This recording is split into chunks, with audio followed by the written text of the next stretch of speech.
This is SSN. Story Studio Network. I'm Tom Hoppe, and I'm your host of the Most Painful Podcast.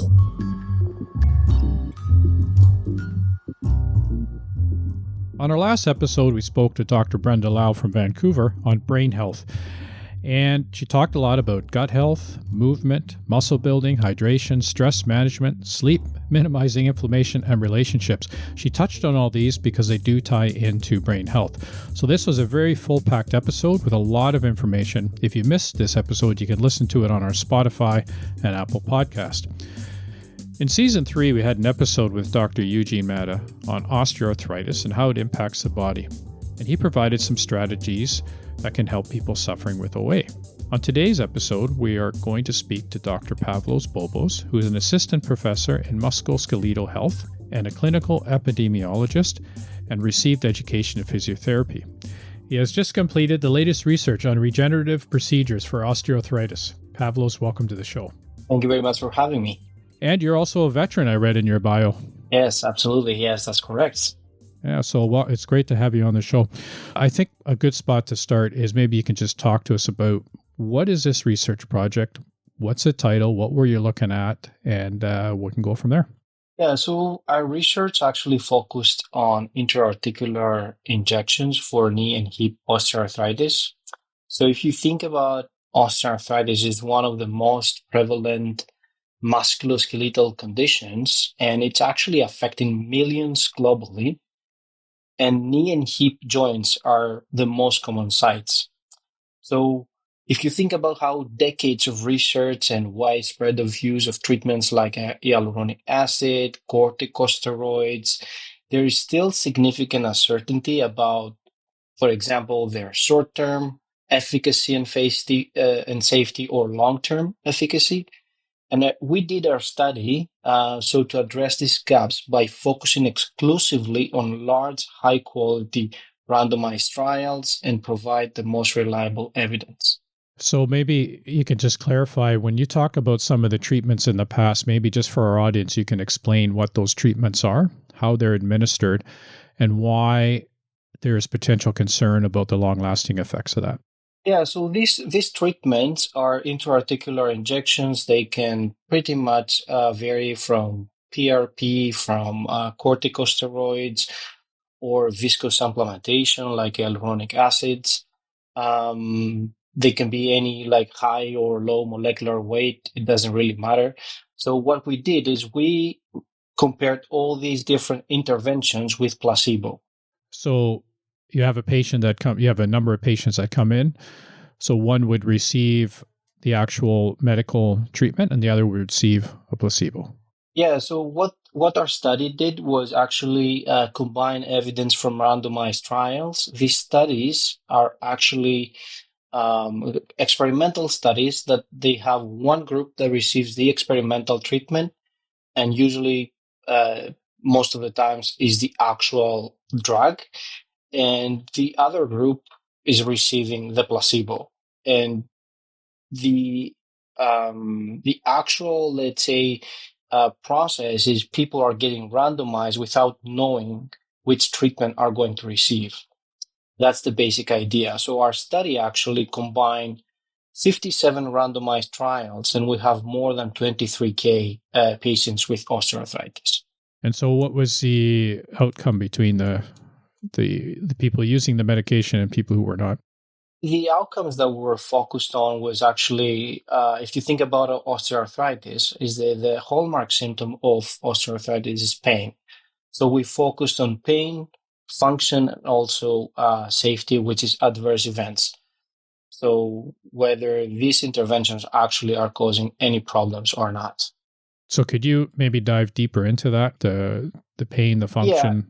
Yeah, absolutely. So again, for example, I can focus on hyaluronic acid, which, for example, is being used widely as a treatment. So hyaluronic acid show minimal pain relief and carried actually an increased risk of serious adverse events and treatment-related dropout. So technically speaking, the patients that were involved in the clinical trials were dropping out from the trials due to adverse events. And the lack of significant benefits, for example, that we have for hyaluronic acid, combined with safety concerns, it really challenges their routine use in clinical practice. And again, this aligns with some of the updated guidelines that recommend against, for example, the use of viscous supplementation or hyaluronic acid. There were certain other treatments like triamcinolone, for example, which demonstrated based on our findings the highest probability of achieving that clinically meaningful pain relief in the short term, particularly at 2 and 6 weeks. And if you think about this, it highlights the potential to have a short-term option for pain management in knee OA. However, the problem was that the effect was diminishing beyond 6 weeks, and long-term safety also remains a concern because corticosteroids also may accelerate cartilage deterioration. Which is already, if I understand correctly, is already happening with OA. So now you're adding to that rate to a degenerative disease. Is that correct? Yeah, absolutely. So again, there were a lot of previous studies that have been done, for example, in the same topic with the same research question. But the problem was that the previous studies also did not account for study bias. So our study included only large randomized trials and evaluated multiple interventions and time points. So I think we assessed the treatment effects across multiple time points up to 52 weeks, if I remember correctly. And if you think about that, the approaches provide a more comprehensive and clinically relevant synthesis of the evidence. Again, if we think about the surprise results that we have, for example, about the PRP effectiveness, what we found was that the effectiveness was exaggerated, and because some of the trials were high risk of bias. And by high risk of bias, I mean that although the randomized trials, it's the gold standard for proving a cause and effect relationship, the way some of the pure procedures are being performed within the trial, they're very susceptible to bias, like the lack of blinding, for example, lack of blinding of the assessors. They're further contributing of biasing the results. So if I go back to the PRP effectiveness, for example, when we remove those high risk of bias trials, there's no evidence of meaningful benefits, for example. Maybe you can just, for the audience, explain what PRP is. Yeah, so PRP is called platelet-rich plasma, and is a treatment that uses a concentrated form of your own blood. So technically, you're taking the blood of the patient and to help with the healing and reducing pain. So the procedure goes like that. A small amount of blood is drawn, just like a regular blood test. The blood then is placed in a machine that spins really, really fast. And this process separates the blood into different layers. Then the layer that is rich in platelets, there are tiny cell fragments that help with the healing, and clotting is collected. And this is technically the PRP. Then this concentrated plasma is injected into the affected joint or tissue to potentially help reduce the pain and maybe promote healing. So PRP is very popular in treating conditions like knee osteoarthritis and maybe sports injuries, but its effectiveness, as we see now, especially for arthritis, is, I would say, is still a topic of debate. There are some benefits that people experience, maybe due to the placebo effect rather than the actual treatment. And this is something that we always need to consider. Just you saying that brings up a question for me is, if you're saying it's the placebo effect, what did you find in your research for the people who received the placebo thinking they're getting PRP? What were their what was the impact for them? Were they feeling better or as good as a PRP injection or no? So again, if you think about the placebo effect, again, refers to a measurable improvement in patient symptoms because they believe that treatment is working. But it's not due to the active, let's say, Yep. treatment components, right? So, in our study, patients that were receiving placebo injections, which is technically saline injections, so they often reported like significant pain relief and improved joint function, right? And this also highlights how powerful is the expectation of treatment in managing the symptoms, right? Um, sorry. So some of the perceived benefits of the active treatments, like, for example, triamcinolone or hyaluronic acid, may actually stem from the placebo effects rather than the pharmacological properties of the drugs. For example, we had a single trial contributing to triamcinolone evidence. The short-term pain relief that we observed, technically speaking, might be largely attributable to placebo effects. So again, recognizing the placebo effect it really challenges the efficacy claims of some widely used treatments, right? And especially like hyaluronic acid and PRP, when they compared with placebo, they saw minimal benefit, suggesting their clinical use might be unnecessary, or I would say maybe overhyped, at least at this stage as we're speaking, right? Yeah, so I guess that begs the question: if I'm a patient and I'm looking for pain relief, um, where does one go? How does one, now you're just telling me, okay, well, yeah, you may get some benefit, you may not get some benefit out of it.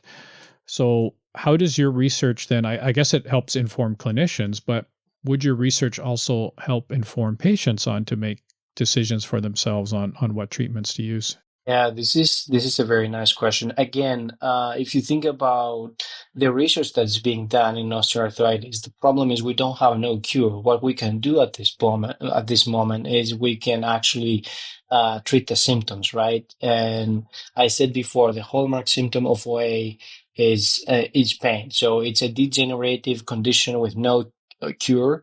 And what we can do is making pain relief and symptom management critical so we can improve the quality of life of the patients. The problem arises because when we need to challenge, for example, the osteoarthritis pain relief, let's say, beliefs, right? At the moment, we have limited efficacy of common interventions, which is like many intra-articular treatments, hyaluronic acid, platelet-rich plasma. They show minimal or placebo effects.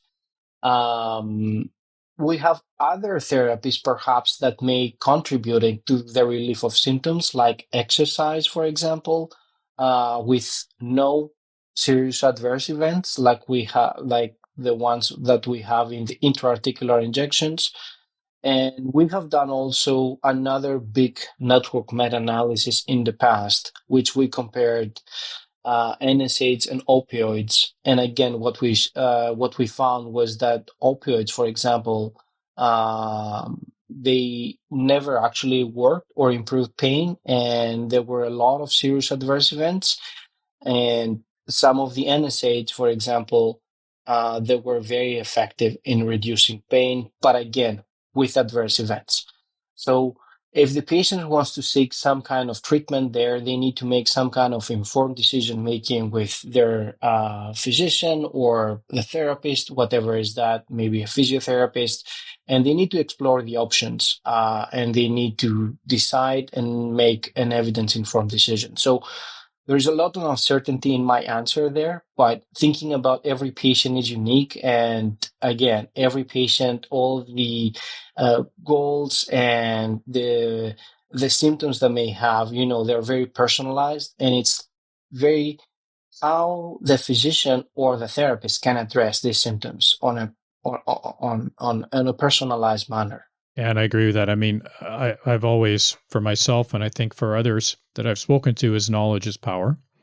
And one of the reasons we're doing this podcast is to talk to researchers, clinicians, who are in the field, so that people can inform themselves to make the right choice. And just like on our last show with Eugene, he said motion is lotion, right? So you're saying the same thing as exercise Yeah, and I think, and sorry for interrupting you, no, Tom. go, that's fine. I think what we need to revisit is how we can optimize the non-pharmacological approaches, like, for example, exercise and physical therapy. There is consistent evidence there, right? How supports the role of structured exercise in reducing OA pain, for example, and function. There's also other risk factors that we need to consider that they aggravate the pain, like weight management, for example, if there is an issue. And again, what we need to do is rethink about all these pharmacological interventions, because that benefit harm decision making that we need to do. We need to know if the treatment is not working and is causing adverse events, and we have, for example, pain flares, and there's no clear communication between the therapist and the patient, then I don't think that's a good strategy. Um, uh, Again, in the future, we may have more, let's say, large randomized trials with low risk of bias, and they may completely identify different approaches or strategies. I'm not against the pharmacological interventions, but we need to rethink what we have at the moment. And at the moment, there is a huge uncertainty whether these interventions are working or not, because you need to think also about the cost. Like, how much does it cost for a regular person to do this intra-articular injection? And it is only one injection? Is it two injections, or they need boosters? Are these injections being covered also from insurance or not? There's so many factors there.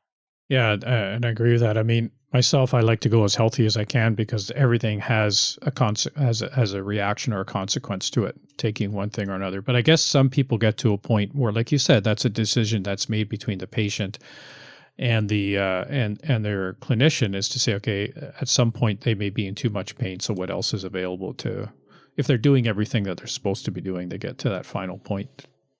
In your Yeah, research, I absolutely. guess, helps with that decision to Absolutely. Yeah. make that. So what are the I guess when you've done this research, we've kind of talked about some of the conclusions, but if you had to summarize overall, the objective of the research and the final conclusions, what would that be? Um, Again, what I want to say is that the future of OA pain management, um, I would say, lies in moving beyond a reliance on injections and quick fixes, because there is a more comprehensive, personalized, and evidence-based approach.